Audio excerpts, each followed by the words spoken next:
Hello friends, तर आज बघूया आपण फोडणीचा भात। त्यासाठी मी इथे 3 चमचे तेल तापवलं आहे।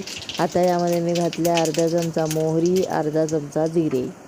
आता मी इथे घातला आहे उभा चिरलेला कांदा, शिमला मिरची जी चिरलेली, एक टोमॅटो बारीक चिरलेला आणि एक साधी हिरवी मिरची जी जास्त तिखट नसते ती।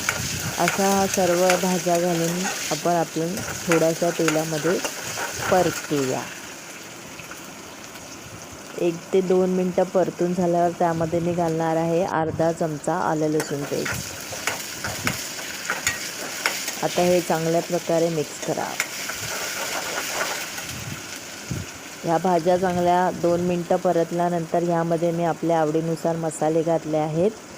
तुम्ही तुमच्या आवडीनुसार मसाले घाला। यामध्ये मी सेंधा नमक, हिंग, हळद, पुलाव मसाला, थोडासा गरम मसाला, लाल कश्मीरी मिरची पावडर आणि थोडीशी तिखट पावडर असं सर्व घालून चांगल्या प्रकारे मिक्स केला मसाला।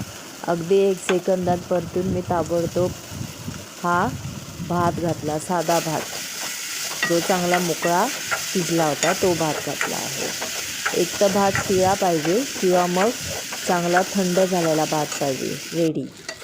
त्यानंतर मग आपण आता हा भात घातला। आता चांगल्या प्रकारे मिक्स केलं।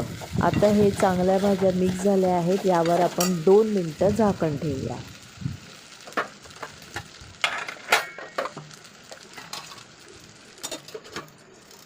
एक 2 मिनटं झाकण ठेवल्यानंतर बघा आपला गरमागरम फोडणीचा भात खाण्यासाठी रेडी आहे।